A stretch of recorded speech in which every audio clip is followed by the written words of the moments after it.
Hey guys welcome you YouTube channel marketing execution. Guys last video हमने बात की थी गूगल सर्च कंसोल का एक फीचर है गूगल सर्च कंसोल इनसाइट, उसके बारे में बात की थी और हमने देखा था कि हमको गूगल सर्च कंसोल इनसाइट में क्या क्या रिपोर्ट देखने को मिल जाती है। इस वीडियो में हम बात करने वाले गाइस कि मान के चलता हूं कि मेरी वेबसाइट जो है गूगल के ऊपर इंडेक्स हो चुकी है, मेरी वेबसाइट जो है रैंकिंग भी पा रही है, मैंने किसी पर्टिकुलर कीवर्ड के ऊपर काम किया है, ठीक है, और उसके अंदर रैंकिंग पा रही है, मैंने देख लिया गूगल एनालिटिक्स में जाकर के हाँ भाई वहां से जो है ट्रैफिक भी आ रहा है। पर क्या उसी कीवर्ड के ऊपर आ रहा है? ऐसा तो हो नहीं सकता। अगर मैंने किसी एक कीवर्ड के ऊपर काम किया, ऐसा तो है नहीं गूगल उसी कीवर्ड के ऊपर दिखाए।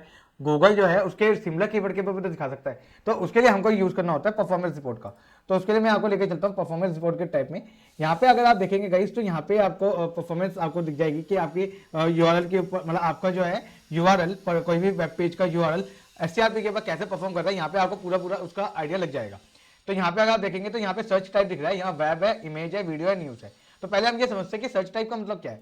तो अगर मैं गूगल के ऊपर जाता हूँ, ठीक है, google.in, एंड यहाँ पे मैं सर्च करता हूँ मान लीजिए परफ्यूम के बारे में, ठीक है, तो यहाँ पे मैं सर्च करता हूँ परफ्यूम, ठीक है। तो यहाँ पे अगर मैंने परफ्यूम के बारे में सर्च किया तो यहाँ देखेंगे यहाँ पे ऑल रिजल्ट आ रहा है, उसके आगे शॉपिंग का आ रहा है, उसके आगे इमेज का आ रहा है, न्यूज का आ रहा है, वीडियो का आ रहा है। तो ये गूगल के ऊपर यही चीज है। जैसे मान लीजिए मैंने वेब का लिया, जो कि हम आमतौर पे लेते हैं वेब का, क्योंकि हमको यूआरएल के बारे में देखना होता है। पर अगर मुझे इमेज के बारे में देखना है तो यहाँ पे मैं इमेज का निकाल सकता हूँ, ठीक है। इमेज का मतलब मेरी अगर कोई भी मेरे यूआरएल के ऊपर कोई भी मैंने इमेज को लगाया हुआ है तो वो पर्टिकुलर इमेज पर्टिकुलर कीवर्ड के ऊपर कैसा दिख रही है, किस रैंक पे आ रही है, ये वहां पे आपको बता देता है, ठीक है। अगर मैंने कोई वीडियो लगाई है तो वो वीडियो की परफॉर्मेंस क्या है गूगल सर्च के ऊपर। न्यूज, अगर मेरी कोई न्यूज की वेबसाइट है तो न्यूज कैसे परफॉर्म कर रही है, मतलब न्यूज के बारे में आपको दिखा देता है कि न्यूज टाइप के अंदर वो चीज है कैसे दिख रही है, वो पर्टिकुलर जो है कंटेंट कैसे दिख रहा है। इसके बाद आपका आता है लास्ट, मतलब डेट का फिल्टर। अब डेट के अंदर आपको यहाँ पे अच्छी चीज यहाँ पे ये है कि एक तो आपको फिल्टर मिलता है, साथ में मिलता है आपको कंपेयर करने का। अब मान के चलता हूँ मेरे को लास्ट 7 डेज का देखना है, तो मैंने लास्ट 7 डेज का किया अप्लाई, एंड यहाँ पे मुझे कुछ परफॉर्मेंस यहाँ पे दिखा रहा है। पर मैंने काम किया है और मैं वीकली वीकली चेक कर रहा हूं, तो मैंने लास्ट 7 डेज का किया है, उससे पहले के 7 डेज के साथ मुझे कंपेयर करना है। तो यहाँ पे आपको दिखाता है उसके पहले के 7 डेज के साथ। तो यहाँ पे अगर आप देखेंगे तो यहाँ टोटल क्लिक कितने हैं, पहले लास्ट 7 डेज में टोटल क्लिक कितने आए हैं, उससे पहले के 7 डेज में क्लिक कितने आए हैं, कितना इंप्रेशन आया, कितना सीटी आ गया और कितना एवरेज पोजीशन मेरी चेंज हुई है। अगर आप यहाँ पे ध्यान से देखें तो यहाँ पे 2 लाइनें दिखा रहे हैं, एक तो प्लेन और एक डॉटेड। जो प्लेन लाइन है ना वो तो दिखा रहा है अभी लास्ट की, और जो डॉटेड है वो लास्ट से पहले वाले की दिखा रहा है। तो ये ऐसे काम करता है, ठीक है। अब यहाँ पे अगर आप देखेंगे तो यहाँ पे कंपेयर अगर मैं हटा देता हूँ और यहाँ पे डायरेक्टली मैं लास्ट 28 डेज को ही फिल्टर करता हूँ, तो आप देखेंगे यहाँ पे कि यहाँ पे लास्ट 28 डेज में कितने इंप्रेशन, कितने क्लिक, यहाँ पे क्लिक आ रहा है, यहाँ इंप्रेशन आ रहा है, यहाँ सीटीआर आ रहा है। ये तो आपको बताया सीटीआर, क्लिक, इंप्रेशन। सीटीआर के बारे में मैंने पहले वीडियो में बात करी है, एसईओ मैट्रिक्स की वीडियो में, अगर आपने नहीं देखा तो वहां पे जाके देख सकते हैं। एवरेज पोजीशन, तो कहीं एवरेज पोजीशन ना यहाँ पे बहुत बड़ा, मतलब कि एक मतलब आपको कंफ्यूज करने वाली जो है पॉसिबिलिटी देता है। अब कैसे देता है समझो जरा। यहाँ पे एवरेज पोजीशन दिखा रहा है 58.2, ठीक है। अब मैं यहाँ पे एक सिंपल मैथ करके दिखाता हूँ आपको। तो एक सिंपल मैथ रहेगी, उसके अंदर हम देखेंगे कि एवरेज पोजीशन आपको कैसे गुमराह करता है, समथिंग समथिंग कुछ ऐसे ही है। तो ये मान लो कि एक कीवर्ड है, ठीक है। तो यहाँ पे कीवर्ड ले रहा हूं मैं, कीवर्ड ए, ठीक है। यहाँ पे ले रहा हूं कीवर्ड बी और यहाँ ले रहा हूं कीवर्ड सी, ठीक है। अब अगर मान लीजिए मेरा एक कीवर्ड के ऊपर किसी पर्टिकुलर ड्यूरेशन के अंदर मान लीजिए पोजीशन आती है यहाँ पे मान लो 6, और यहाँ पे बी कीवर्ड के ऊपर पोजीशन आती है 10। अभी सी कीवर्ड को नहीं ले रहा, तो ये एवरेज पोजीशन निकालते कैसे। तो एवरेज का फॉर्मूला सिंपल होता है, दिस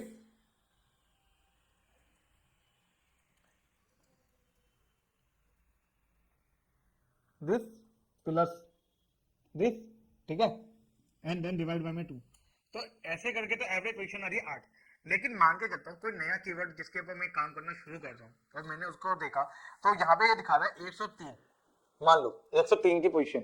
अब अगर मैं इन तीनों का एवरेज लेता हूं, ठीक है, तो मैं यहाँ पे क्या करूंगा, यहाँ पे मैं पहले इसको ऐड करूंगा, फिर इसको ऐड करूंगा, लास्ट में इसको ऐड करके देन मैं 3 से कर दूंगा डिवाइड। अब यहाँ पे मुझे दिखा रहा है 39। अगर आप यहाँ पे जूम करूँ मैं, यहाँ पे अगर आप देखेंगे तो यहाँ पे आपको दिखा रहा है 39th पोजीशन।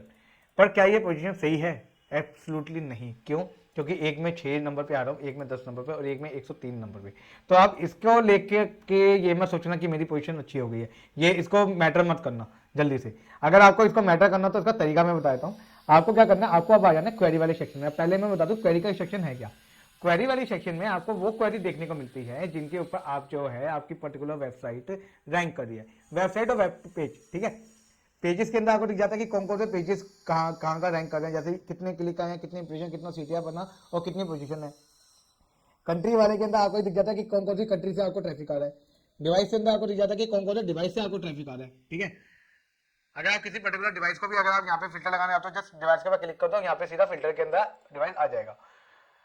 सर्च अपीयरेंस के अंदर आपको दिखाता है कि आपकी जो भी मतलब अगर आपने कोई स्कीमा लगाया या कुछ भी आपने लगाया तो यहाँ पे उसके बारे में दिखाता है। और डेट के अंदर दिखाता है कि पर्टिकुलर डेट में आपके पास कितने कितने क्लिक को क्या क्या पोजीशन आपकी रही है, इन सब के बारे में। अब यहाँ पे एवरेज पोजीशन को मैंने कहा था कि ये थोड़ा कॉम्प्लिकेशन करता है। अब यहाँ पे एवरेज पोजीशन को आपको कैसे क्लिक करना है ये बताता हूँ। मान लो कि अब यहाँ पे कीवर्ड के ऊपर जाएंगे, मैंने एक कीवर्ड को लूंगा और उस कीवर्ड के ऊपर ही हम काम करेंगे। तो मैंने यहाँ लीजिए ये वाले कीवर्ड को लिया एंड हमें यहाँ पे देखा 1.7 की पोजीशन, ठीक है। अब अगर मैं इस कीवर्ड को हटा दूं तो ये ओवरऑल मेरे चाहे कितने भी कीवर्ड हो, चाहे 50 हो या 100 हो, जितने को भी गूगल ने ट्रैक किया है, ठीक है, ये उन सबकी एवरेज दिखा रहा है। जबकि आपको मैं कहता हूँ इनके हिसाब से एवरेज चलना चाहिए आपका, ठीक है। अब जैसे कि यहाँ पे अकाउंट, यहाँ पे एक कीवर्ड है, अगर मैं इसको फिल्टर में लगाता हूँ, फिर इसके बाद देखता हूँ ये 97.1 की पोजीशन दिखा रहा है, तो ये देखूंगा कि इसके बाद कौन सा मेरा जो है पेज आ रहा है, क्योंकि आपको क्वेरी को पेज के साथ अलाइन करना पड़ेगा, ठीक है।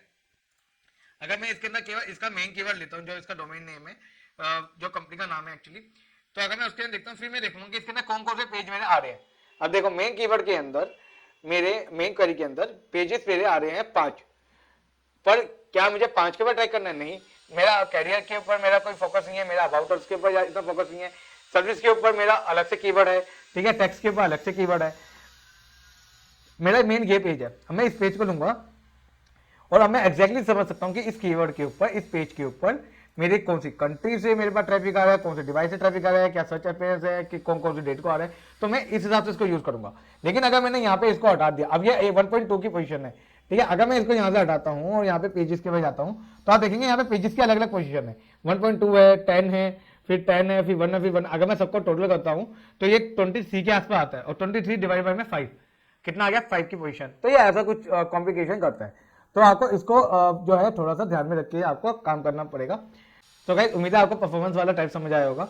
अगले वीडियो में हम बात करने वाले हैं इंडेक्सिंग के बारे में, कि इंडेक्सिंग की रिपोर्ट क्या है, कैसे हम इसको पढ़ते हैं, कैसे समझते हैं, इन सब के बारे में। तो गाइस अगर आपको वीडियो अच्छी लगी प्लीज वीडियो को लाइक करो, और अगर कोई भी क्वेरी हो तो प्लीज कमेंट करो। अगर आपने चैनल सब्सक्राइब नहीं किया तो प्लीज चैनल जाके सब्सक्राइब करो, ताकि हमारी फैमिली बढ़े, यूट्यूब फैमिली। एंड अगर आपको मेरे कोई भी टूल की जरूरत है, कोई भी चीज की, अब मैं आपको एक और चीज दिखाना चाहता हूँ। यहाँ पे मेरे कुछ टूल्स है, अगर आपको इन टूल की जरूरत है, अगर आपको लगता है कि यार ये टूल मेरे काम में आ सकते हैं, जैसे मेरा एसईओ डैशबोर्ड, इसके बाद बहुत रिक्वेस्ट आ चुकी है मेरे पास, ठीक है, मोस्ट जीएपीए चेकर की भी रिक्वेस्ट आ चुकी है। तो अगर आपको इन रिसोर्स की जरूरत है तो आप नीचे मुझे कमेंट बॉक्स में मुझे अपनी मेल आईडी कमेंट कर सकते हैं, मैं डायरेक्टली इसका एक्सेस आपको भेज दूंगा। तो गाइस आज की वीडियो में इतना ही। This is Kishan signing of.